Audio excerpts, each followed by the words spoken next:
حالانکہ یہاں جو دیگر قیدی تھے جیل خانے کے، وہ یوسف علیہ السلام کی ایز سچ ذمہ داری نہیں تھے، لیکن بہرحال اگر ان کا انٹریکشن ہوا یوسف علیہ السلام سے تو یوسف علیہ السلام کی ذمہ داری بن گئی کہ وہ ان تک حق بات پہنچائیں۔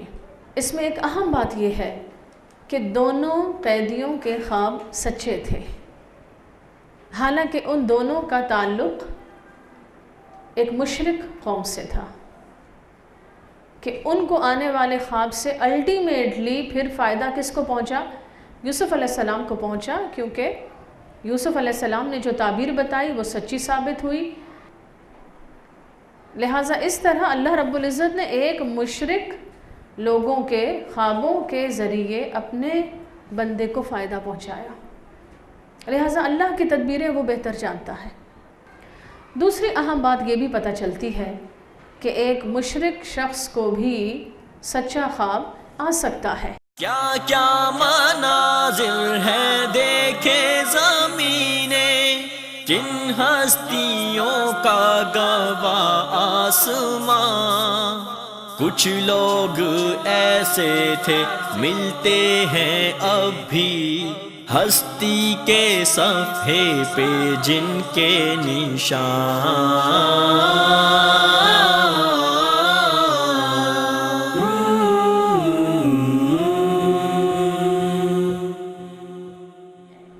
یہاں ہم دیکھتے ہیں آیت نمبر 41 سے یوسف علیہ السلام نے ان دونوں قیدیوں کے خواب کی جو تعبیر بتائی، اس سے یہ پتہ چلا کہ دونوں کو ہی سچے خواب آئے تھے۔ یا صاحب السجن، اے میرے جیل خانے کے دو ساتھیوں۔ دوبارہ ہم دیکھتے ہیں انداز خطاب کیسا ہے۔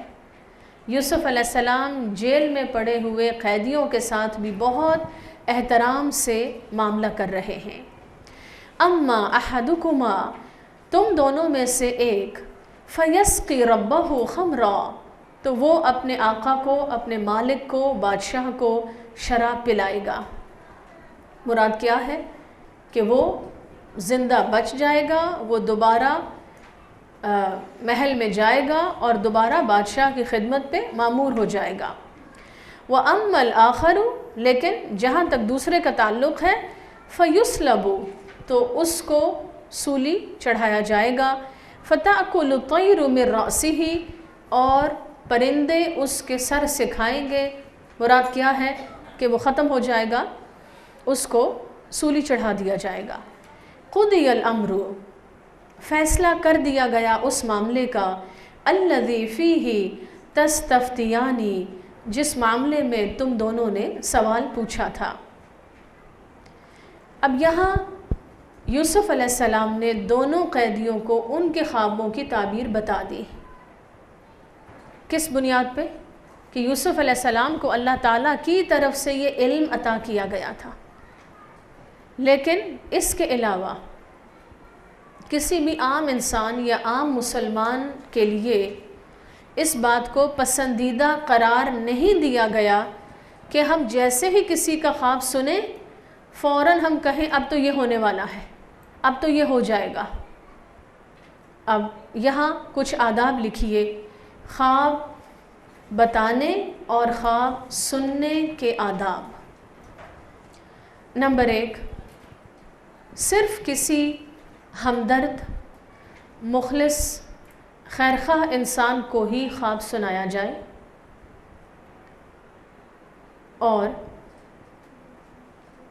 نمبر 2، اگر خواب کی تعبیر پوچھنا مقصود ہو تو کسی صاحب رائے کو، یعنی صاحب علم انسان کے ساتھ خواب شیئر کیا جائے۔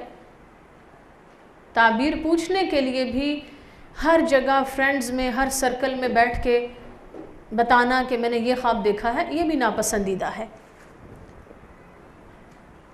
پھر اسی طرح نمبر 3، اگر خواب دیکھ کے خوشی محسوس ہو تو اللہ رب العزت کا شکر ادا کرنا چاہیے اور اچھی تعبیر کی دعا کرنی چاہیے۔ نمبر 4، اگر خواب پریشان کن محسوس ہو، خواب دیکھ کے گھبراہٹ ہو، تو سونے سے پہلے کی مسنون دعائیں پابندی سے پڑھنی چاہیے. بائیں طرف یعنی لیفٹ سائڈ پہ اعوذ باللہ پڑھ کے 3 دفعہ تھتکار دینا چاہیے اور صدقہ کرنا چاہیے، کیونکہ صدقہ بلاؤں کو ٹال دیتا ہے. اور اللہ رب العزت سے اچھے خوابوں اور اچھی تعبیروں کی دعا کرنی چاہیے. خواب سننے کے آداب. اگر کوئی شخص خواب ہمیں سنا رہا ہے اور ہم سن رہے ہیں، اس کا کیا طریقہ ہے؟ نمبر 1، بہت تحمل اور اطمینان سے خواب سننا چاہیے. اور اگر خواب میں کوئی خوشی کی بات ہے تو ساتھ ساتھ ایکسائٹڈ ہونے کی ضرورت نہیں. اگر خواب میں کوئی پریشان کن بات ہے تو فوراً یہ نہیں کہہ دینا چاہیے کہ اوہو، یا کوئی ایسا ایکسپریشن کہ جس سے ایک دم دوسرے کو یہ محسوس ہو کہ کوئی بڑی پریشانی کی بات ہے. یہ طریقہ مسنون ادب کے خلاف ہے. پھر اسی طرح خواب سنتے ہی فوراً تعبیر نہیں بتانی چاہیے. اگر خواب میں کوئی پریشان کن بات محسوس ہو تو تعبیر بتانے کے بجائے فوراً یہ کہہ دینا اب یہ ہونے والا ہے، وہ ہونے والا ہے، یہ درست نہیں ہے. اس کے بجائے خواب سنانے والے کو کوئی اچھا مشورہ دینا چاہیے جس سے اس کی پریشانی کم ہو. مثلاً کیا مشورہ ہو سکتا ہے؟ اس کو کہا جائے کہ آپ صدقہ کریں، اس کو کہا جائے کہ آپ احتیاط کریں، محتاط رہیں، اور اللہ رب العزت سے دعا کریں، کیونکہ بہرحال ہر چیز اللہ کے ہاتھ میں ہے. لہٰذا اس شخص کو بہتری کی طرف گائیڈ کیا جائے. اور یوسف علیہ السلام نے فوراً تعبیر کیوں بتا دی تھی؟ کیونکہ آپ کے پاس تو تعبیر کا علم بذریعہ وہی آپ کو عطا کیا گیا تھا. اچھا، اس سلسلے میں خوابوں کی تعبیر کے سلسلے میں علماء کی ایک بہت اچھی ایک اور رائے ہے کہ ایک شخص سب سے بہتر خود اپنے خواب کو پہچان سکتا ہے. یعنی کسی اور کو بتانے سے پہلے انسان خود اپنے خواب کو انالائز کرنے کی کوشش کرے. کس بنیاد پہ؟ اپنے حالات کی بنیاد پہ، اپنے ماحول کی بنیاد پہ، اپنی سوچ کی بنیاد پہ. کیونکہ انسان کے خوابوں پر اس کی سوچ، ماحول، حالات کا اثر ہوتا ہے. اسی کے مطابق انسان خواب دیکھتا ہے یوزولی. اچھا، ایک اور اہم بات خوابوں کے حوالے سے یہ ہے کہ ایسا ممکن ہے، ایسا ہو سکتا ہے کہ اللہ رب العزت خواب کے ذریعے بندے کو کسی آنے والی مشکل سے آگاہ کرے. ایسا ہو سکتا ہے. اور خصوصاً اگر انسان صاحب ایمان ہے، نیک انسان ہے، تو احادیث میں یہ ذکر موجود ہے کہ اللہ رب العزت اپنی رحمت سے اس کو خاص باتوں سے آگاہ کر سکتا ہے، یا اس کو مستقبل میں آنے والے حالات کے حوالے سے کچھ آگاہی دے سکتا ہے. لیکن اس کا یہ مطلب نہیں کہ پھر اس بنیاد پر وہ شخص اپنے آپ کے بارے میں یہ سمجھے کہ میں تو بہت پہنچا ہوا ہوں، مجھے تو ایسے اور ایسے خواب آتے ہیں. نہیں، بلکہ پھر اس پر اللہ کی طرف رجوع کرنا ہوگا، اللہ رب العزت کا شکر ادا کرنا ہوگا اور اللہ سے ہی مدد مانگنا ہوگی. اب یوسف علیہ السلام نے ان دونوں کے خوابوں کی تعبیر میں کیا بتایا؟ تم میں سے ایک بچ جائے گا، واپس محل میں جائے گا، بادشاہ کو شراب پلائے گا، اور دوسرے کو سولی چڑھا دیا جائے گا.